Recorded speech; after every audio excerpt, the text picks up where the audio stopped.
네, 오늘 본문 말씀은 이스라엘이 사사돌라와 또 야일이 죽은 후에 다시 하나님 앞에서 범죄하게 되었고 또 그래서 하나님의 징계를 받게 되었다는 내용이 기록되고 있습니다. 구원 후에 평안한 후에 또 죄를 짓고 하나님 징계를 받게 되는 것, 그 다음 회개하게 되죠. 그래서 하나님도 구원해 주시고, 이 패턴이 사사기 처음부터 나왔던 패턴이었는데 이스라엘이 꾸준히 이렇게 계속 반복되는 걸 보면서 우리는 강 건너 불구경하듯이 보는 것이 아니라 우리의 삶에도 이와 같은 패턴이 반복되겠구나라는 것을 알고 신앙의 교훈을 삼아야 합니다. 신앙의 힘이라는 것은 성경에서 경고하시는 말씀들을 잘 기억했다가 이를 통해서 나를 돌아보고 또 고난과 역경의 자리에서 회개의 자리로 나아가는 것, 이것이 신앙의 힘입니다. 오늘도 저와 여러분께서 본문을 통해서 우리도 이스라엘 백성들과 별로 다른 존재가 아니구나 라는 사실을 깨닫고, 또 범죄할 때 하나님께서 징계 채찍을 사용하셔서 또 우리에게 회개의 자리로 인도케 하시는구나 라는 사실을 함께 묵상하도록 하겠습니다. 첫째로 묵상할 말씀은 우리는 범죄하기 쉬운 자들이다 라는 사실, 이것을 알아야겠다는 것입니다. 저와 여러분들은 너무도 쉽게 범죄할 수 있는 자들입니다. 본문 6절에 보시니까 이스라엘 자손이 다시 여호와의 목전에 악을 행하여 바알들과 아스타롯과 아람의 신들과 시돈의 신들과 모압의 신들과 암몬 자손의 신들과 블레셋 사람들의 신들을 섬기고 여호와를 버리고 그를 섬기지 아니하므로라고 하였습니다. 사사돌라와 야일이 죽고 난 후에 이스라엘 자손이 다시 여호와의 목전에서 악을 행하게 됩니다. 여기서 보시면은 다시라고 이렇게 말했죠. 다시라는 것은 처음이 아니라는 거죠. 즉 이스라엘은 여호와의 목전에서 그 전에도 악을 행해서 우상을 숭배하고 하나님을 버렸던 그런 자들이었습니다. 그 전에도 있었고 지금도 했고, 그럼 앞으로는 어떻게 할까요? 앞으로도 그런다는 것입니다. 범죄하여 또 고난당하고, 그러다가 회개하고 또 구원 얻고, 그 평안을 누리다가 또다시 범죄하고, 이 사사기에 나오는 패턴이 사실은 저와 여러분의 패턴이고 저와 여러분의 모습입니다. 왜 사사기 말씀에서 왜 이 패턴을 계속해서 보여주는가? 그 말씀은 이스라엘의 역사를 보여주기 위한 것도 있겠지만은 잊지 말라고, 저와 여러분들이 잊지 말라고 계속해서 강조하고 반복해서 보여주는 게 아닌가 생각합니다. 그래서 우리가 어려운 가운데에 회개하고 또 기도하여 구원을 얻고 난 후에 내 삶이 평안해지고 잔잔해지면 어느 정도 시간이 또다시 교만해진다는 거죠. 그래서 또다시 하나님 말씀 잊어버리고 내 길로 가면서 하나님을 저버리는 그런 자가 된다라는 사실은 한 번 들어서 충분하지 않습니다. 듣고 또 듣고 또 듣고 반복해서 듣고 경고를 받고 주의를 해야 한다라는 것을 생각해야겠습니다. 우리가 예수를 믿고 의롭다고 칭함을 받았지만 여전히 우리는 죄인입니다. 죄의 모습이 우리 안에 있습니다. 옛사람의 모습이 여전히 남아 있습니다. 그래서 조금만 사정 나아지면 교만해지고 조금만 더 괜찮아지면 불순종하고, 이게 우리의 모습이라는 거 절대로 잊어서는 안 되겠습니다. 이스라엘 초대 왕인 사울 왕이 처음에 왕이 될 때 얼마나 겸손했습니까? 백성들이 다 제비뽑기 해가지고 사울이라는 청년이 왕으로 선택되었을 때 사울을 찾지 못했는데 보니까 창피해가지고 저 구석에 집 놔두는 데 가서 숨어 있었다는 겁니다. 그만큼 사울은 자기 자신이 왕으로서 합당하다고 생각하지 않았고 그만큼 겸손하고 그만큼 자기를 낮추는 자였습니다. 그런데 그가 40년 동안 왕을 하면서 이걸 잊어버렸다는 겁니다. 그리고 이제는 하나님의 충성된 종인 다윗을 죽이려고 그랬고, 또 하나님 뜻보다는 자기 뜻을 더 소중하게 여기면서 불순종하는 그런 자로 변질되고 말았습니다. 변질되었다. 속이 바뀌었다는 겁니다. 이것은 사울만의 모습이 아니라 우리 모두의 모습이기도 합니다. 우리는 다 쉽게 변질되는 존재, 변질되는 것. 변질이 뭔지 아시죠? 상하는 거예요, 상하는 거. 음식이 상해버리는 거죠. 어떤 교회 여전도회 성도들이 토요일 날 모여서 소고기국을 한솥 끓였습니다. 아마 온갖 재료들 넣고 이제 그 다음 주일날 성도들과 나눠 먹을 정도로 그렇게 풍성한 소고기국을 잔뜩 끓여서 온 부엌에 소고기국 냄새가 이제 충만했는데, 그 다음날 아침에 도착해 보니까 이 소고기국이 상한 거예요. 쉬어버린 것입니다. 그 담당 권사님 말씀에 쇠고기국에 숙주를 많이 넣고 이게 뚜껑을 덮어놔서 상했다 이렇게 말씀하셨어요. 그 숙주가 쉬 상하는 그런 재료이기 때문에 주의해야 되는데 깜빡 이렇게 너무 좋아서 그냥 뚜껑 다 덮어놓고 흡족한 마음에 돌아가 버리시는 바람에 이게 주일 아침에 와보니까 다 상했고, 그래서 그날 주일 아침에 급히 다른 거 준비해서 성도들과 함께 음식을 나누었다는 그런 이야기 들었습니다. 우리 한국말에도 숙주 같은 인간 되지 말자 그러잖아요. 변질되는 그런 인간, 쉽게 변질되는. 근데 사실은 저와 여러분들이 다 숙주 같은 존재 아니겠습니까? 우리가 변질되고 쉽게 교만하고 쉽게 죄로 돌이켜버리는 그런 존재가 저와 여러분이라는 사실 잊어서는 안 됩니다. 잊어버리면 어떻게 됩니까? 오늘 본문의 이스라엘 백성들처럼 아굴과 야일 사사 죽은 후에 하나님을 다시 버리고 또 우상을 숭배하는 그런 죄로 돌아가는 존재가 되고 맙니다.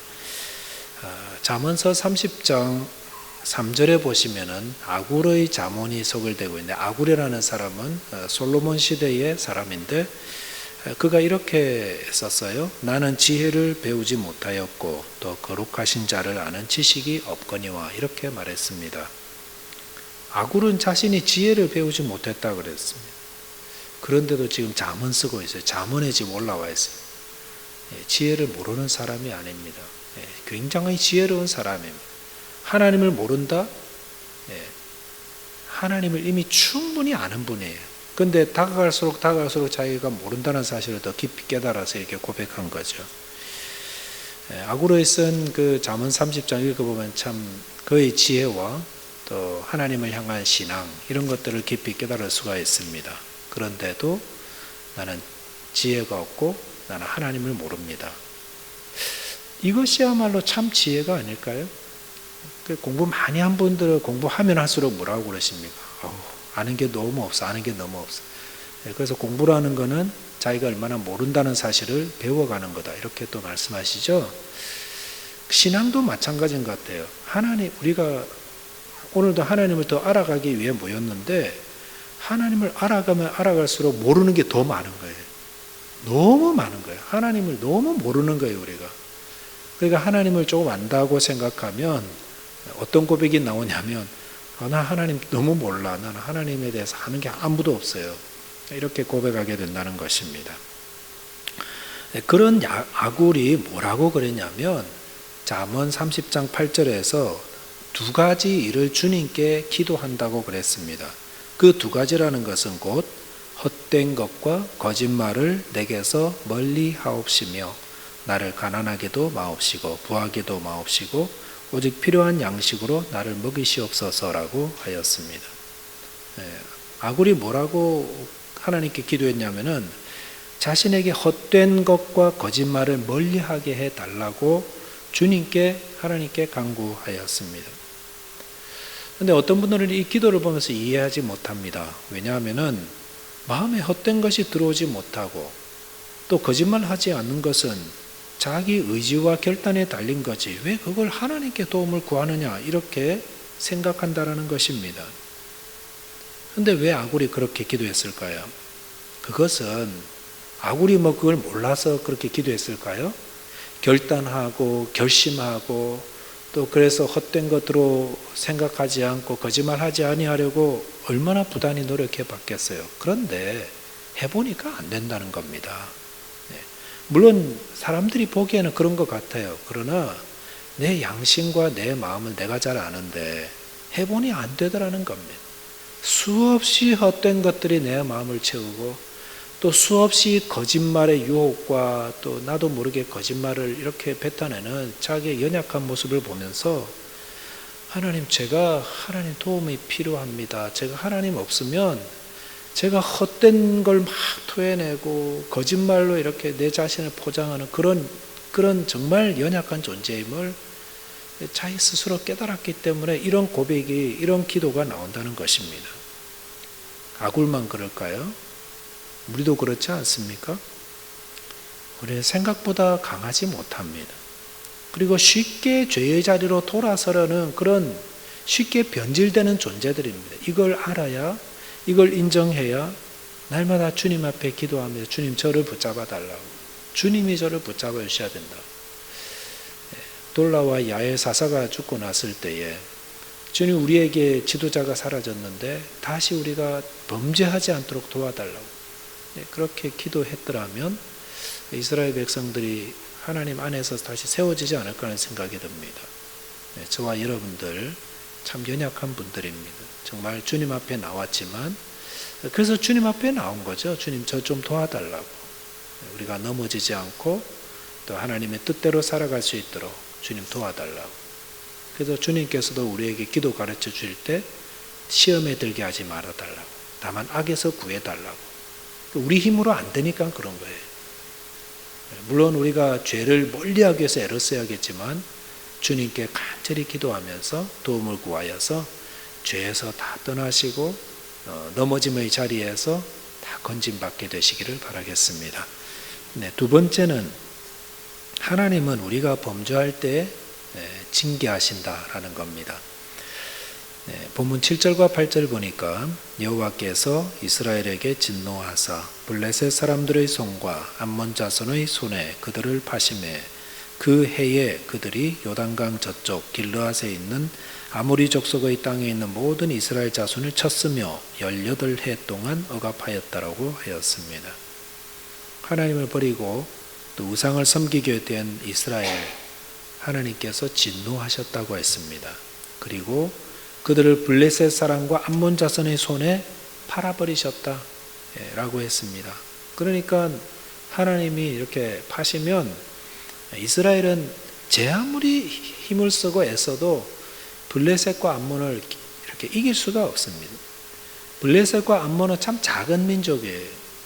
그런데 아무리 해도 이길 수가 없는 거예요. 왜 그럴까요? 죄의 결과 하나님이 징계하시기 때문에 그런 것입니다. 하나님은 그의 백성이 우상을 섬기고 또 범죄할 때, 하나님을 떠날 때에 그를 채찍질하시고 억압받게 하십니다. 왜요?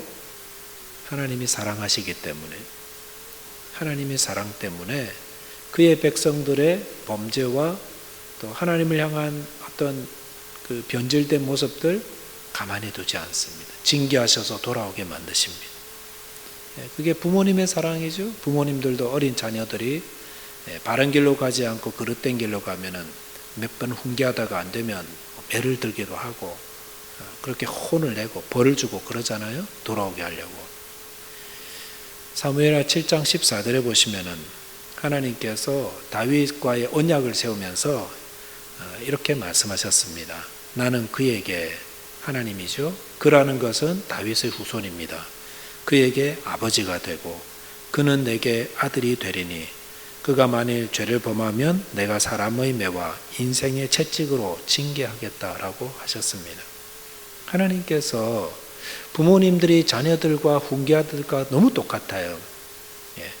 어긋난 길로 갈 때에 그들을 돌아오게 만들려고 가만히 방치하는 게 아니라 알아서 잘 돌아오겠지. 절대 그렇게 하지 않습니다.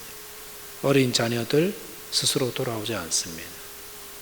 하나님이 징계하셔서 자기 죄를 깨닫고 돌아오게 하시는 것처럼 그의 백성들도 하나님을 떠나고 악을 행할 때에 징계를 통해서, 매를 드셔서 그 고난을 통해서 다시 하나님께로 돌아오게 한다. 생명의 길로 돌아오게 한다라고 하셨습니다.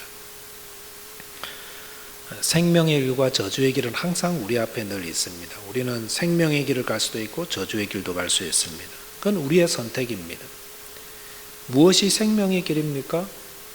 하나님을 섬기고 사랑하는 길이 생명의 길입니다. 저주의 길, 어떤 길이 저주의 길입니까? 하나님을 버리고 우상을 섬기고 나의 유익과 나의 행복과 나의 성공을 위해서 걸어가는 길, 넓은 길이죠. 그것이 저주의 길입니다. 근데 우리가 늘 가기 원하는 길은 저주의 길이에요. 넓은 길이에요.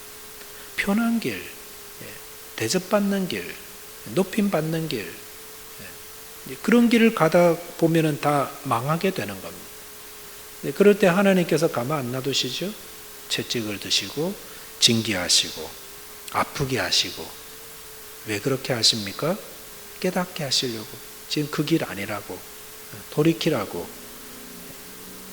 그런데 그런 하나님의 징계가 얼마나 감사해요? 우리는 우리 길을 혼자 가는 게 아닙니다. 우리가 비록 연약하고 때로는 변질되고 죄를 지어서 그릇된 길로 갈 때에 만약 우리 혼자 간다면은 그냥 그 길로 가서 망하는 겁니다. 근데 하나님께서 우리와 동행하시면서 우리가 그릇된 길을 갈 때에 채찍을 들고 매를 들어서 깨닫게 하시고 이렇게 돌아오게 하신다는 겁니다. 하나님이 우리와 함께하고 계시기 때문에 그렇습니다. 그래서 죄를 짓고 혹 욕심 부리다가 나의 삶에 어려움이 왔고 징계가 왔다면 감사해야 하는 겁니다. 감사해야 하는 겁니다. 하나님께서 나를 사랑하시고 나와 늘 동행하시며 그리고 내게 때려서라도 돌아오게 하시려고 내가 깨우침을 주시고 징계를 주시는구나. 이 마음으로 회개하고 하나님 다시 찾으면 다시 사는 겁니다. 생명의 길 가게 되는 것입니다. 그런데 어려움이 와도 징계도 와도요, 회개할 줄도 모르고 그냥 계속 완강한 마음으로 내 식대로 끝까지 가버리면은 그게 영원한 멸망 아니겠습니까? 저와 여러분께서 온전한 마음으로 하나님을 섬기고 사랑하게 되시기 바랍니다. 다른 것 의지하지 말고 오직 하나님을 사랑하고 섬기되 내가 쉽게 변질될 수 있는 자임을 알아서 늘 하나님께 도움을 구하고 혹 주님의 일 섬기고 내 삶에 혹은 어려움이 오고 징계가 왔을 때 이것이 혹시 주님께서 나를 채찍질하시고 매를 들어서 이렇게 돌이키시는 게 아닌가라는 그런 시각으로 또 볼 줄 알아야겠습니다. 오늘 이스라엘 백성을 통해서 저희들이 우리를 사랑하셔서 우리를 인도하시고 우리를 징계하심으로 우리를 사랑하시 생명의 길로 인도하시는 우리 주님의 모습 또 주님의 인도하심 묵상했는데 저와 여러분들도 꼭 주님의 인도하심 안에서 끝까지 승리하시고 생명의 길 걸어가게 되시기를 바라겠습니다. 기도하겠습니다. 하나님 아버지 감사합니다. 이스라엘 백성들의 모습을 통해서 저희들의 존재가 얼마나 죄와 또 악의 길로 쉽게 돌이킬 수 있는 자임을 알려주셔서 감사를 드립니다. 주님, 저희들의 연약함을 주님께 고백하고 우리를 죄와 악에서 구원해 주시기를 하나님께 간구합니다. 주님, 저희들의 믿음이 연약해지지 않도록 주님을 향한 그 마음 변질되지 않도록 주님 오늘도 저희들을 도와주십시오.